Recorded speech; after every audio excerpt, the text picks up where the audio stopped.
Mari coba baca pola huruf berikut ini. Pola yang pertama,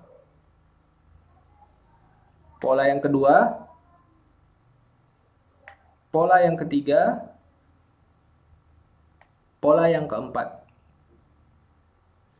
Apabila ketika membaca pola huruf tersebut kesulitan membedakannya dan bunyi hurufnya sama saja, maka pastikan menyimak video berikut ini. Pada video ini kita akan belajar membaca huruf zal dengan huruf zo dengan fasih. Terpenuhi 3 aspeknya. Yang pertama adalah makhorijul huruf, tempat keluarnya huruf. Yang kedua sifatul huruf, cara kita mengucapkan huruf. Dan yang ketiga adalah tafkhim tarqiq, tebal dan tipis. Untuk bisa fasih dalam mengucapkan huruf zal dengan huruf zo dan tidak tertukar ketika membacanya, yang pertama harus kita ketahui adalah bunyi sukun. Bunyi sukun dari huruf zal dengan huruf zo. Sering sekali ketika kita belajar huruf, maka kita belajar langsung huruf yang berharokat, tidak mempelajari bunyi sukunnya. Sehingga ketika huruf tersebut dalam kondisi sukun, maka kita tidak mengetahui bunyi persisnya. Maka ketika kita mengajarkan huruf, terutama kepada anak-anak, pastikan mengajarkan huruf dari bunyi sukunnya. Ini akan membuat mereka lebih fasih dan konsisten ketika membaca huruf. Maka bunyi sukun dari huruf zal adalah z. Bunyi sukun dari huruf zo adalah z. Huruf zal dengan huruf zo adalah huruf yang sama-sama memiliki sifat rokhwah, mengalirnya bunyi huruf. Berarti bunyi hurufnya atau bunyi sukunnya bisa diucapkan dengan tempo yang panjang. Mengalir, tidak terputus. Bunyi zo. Huruf zal ini adalah huruf tipis. Huruf tipis hanya bisa diucapkan dengan bentuk rahang normal. Seperti ini adalah huruf atau rahang normal. Maka huruf zal jangan nanti jadi huruf tebal. Terutama kalau huruf zal sebelumnya adalah huruf yang berharokat dhammah. Contoh dalam lafaz ta'awuz. A'udzu. Huruf zal muncul setelah huruf ain yang berharokat dhammah.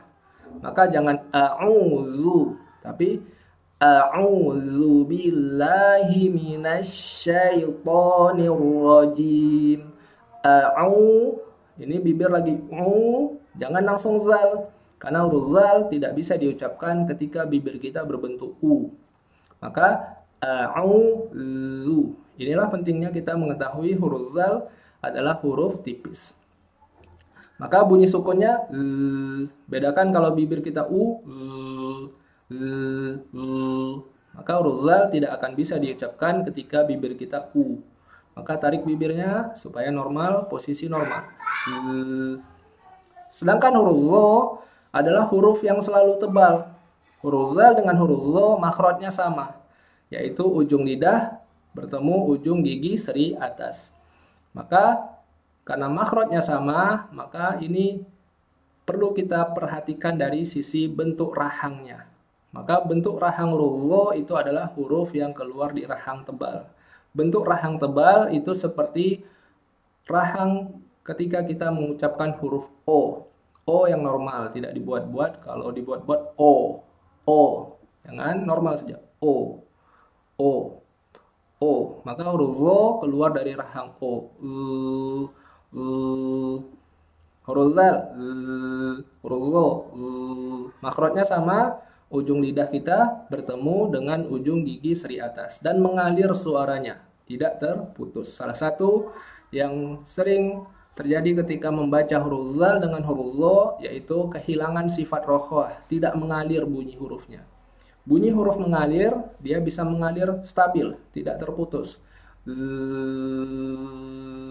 Ngalir. Huruf zo. Juga dijaga makhraj dari huruf zal dengan huruf zo bukan menggigit lidah. Kalau menggigit lidah, ujung lidahnya muncul. Di sini ujung lidah bertemu ujung gigi seri atas tanpa digigit atau muncul keluar. Jadi huruf zo. Kita lanjutkan ke pola berikutnya. Az. Karena kita sudah mengetahui bunyi sukunnya, maka bunyi sukun ini konsisten. A, pertama bunyinya A, yang kedua Z, Az, A, U, Al. Kita tahu tadi bunyi sukunnya ngalir maka A tipis jangan ikut A-nya tebal. Kalau A-nya jadi tebal, jangan tapi au. A tipis, zo yang tebal. Au. I. Lalu tambah bunyi zal sukun. Z, il. Dalam tahap latihan kita bisa mengajarkannya dipisah dulu. Ini untuk menjaga konsistensi bunyi huruf. I, il, il. Jadi perbedaannya il dengan il. Mengalir sama-sama. Sama-sama punya sifat rokhwah. Il. U. Karena huruf zal tipis, ingat, tidak bisa diucapkan ketika bibir kita berbentuk U. Nanti tidak bisa dibedakan dengan huruf zo yang berharokat dhammah. Jadi cara bacanya gimana? Ingat bunyi sukunnya adalah Z. Jadi tarik dulu. Z. Yang ini Yang ini biarkan saja berbentuk U. Tidak apa-apa, karena nanti bunyinya akan keluar tebal. Jadi yang pertama yang kedua za. Berharokat fathah maka buka rahangnya. Za. Bukanya normal saja, jangan dibuat-buat. Contoh kalau dibuat-buat za. Jangan normal saja. Za. Jangan tidak dibuka. Contoh kalau tidak dibuka za. Tidak dibuka. Za. Buka normal. Za. Tidak dibuat-buat. Zo. Buka normal juga. Zo. Jangan dibuat-buat. Contoh kalau dibuat-buat zo. Jangan zo. Atau za. Jangan mundur. Jadi bukanya normal saja. Zo. Juga jangan tidak dibuka. Kalau tidak dibuka zo. Jangan zo. Tidak terpenuhi harokat fathah. Makna dari harokat fathah artinya bergerak membuka. Jadi zo. Jangan mundur. Kalau mundur nanti bunyi harokatnya tipis. Contoh bunyi harokat tipis za. Jangan za tapi zo. Yang ini za. Yang ini zo. Zi. Yang ini zi. Yang ini zi. Zi. Bunyi hurufnya yang ini tebal, baru turun ke kasroh. Zi.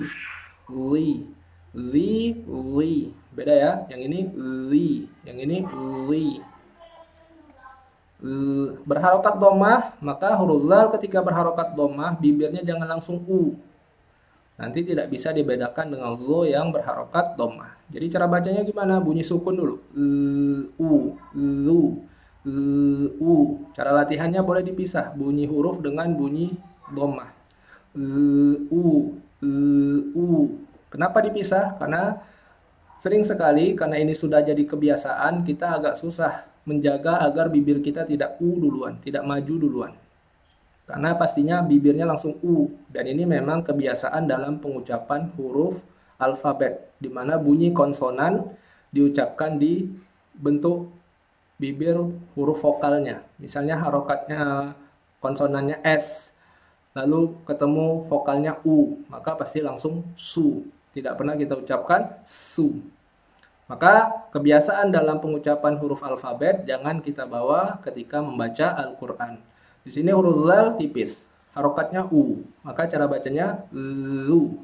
Bunyi huruf dulu ngalir zu. Sama ketika tadi kita membaca ta'awuz, a'udzu. Huruf zo berharokat dhammah, maka langsung U saja karena memang huruf tebal. Zu. Jadi perbedaannya zu.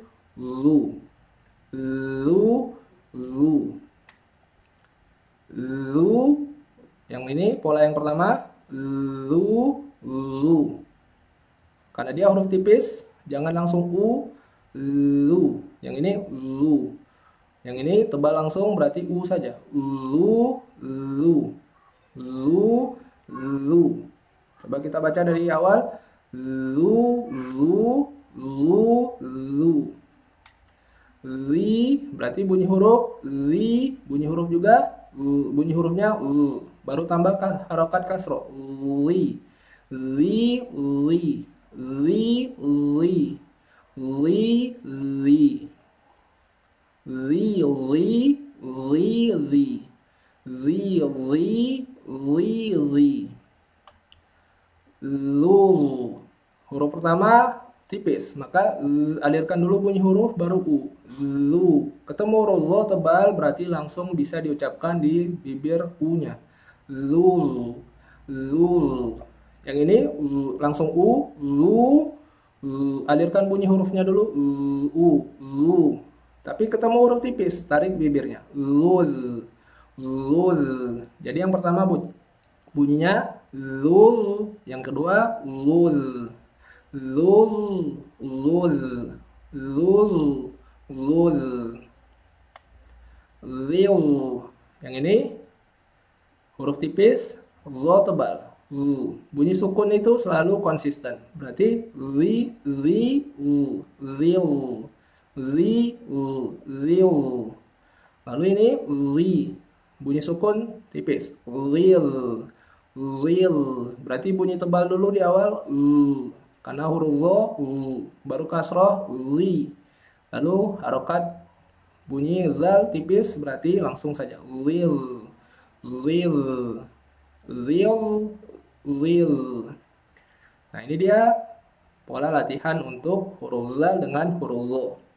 Bagi Bapak Ibu, teman-teman yang ingin disimak bunyi hurufnya atau dilatih bagaimana pengucapan huruf zal dengan huruf zo, bisa bergabung dalam Zoom Fasih Huruf yang saya adakan dan bisa menghubungi admin Pusat Al-Quran Indonesia. Assalamualaikum warahmatullahi wabarakatuh.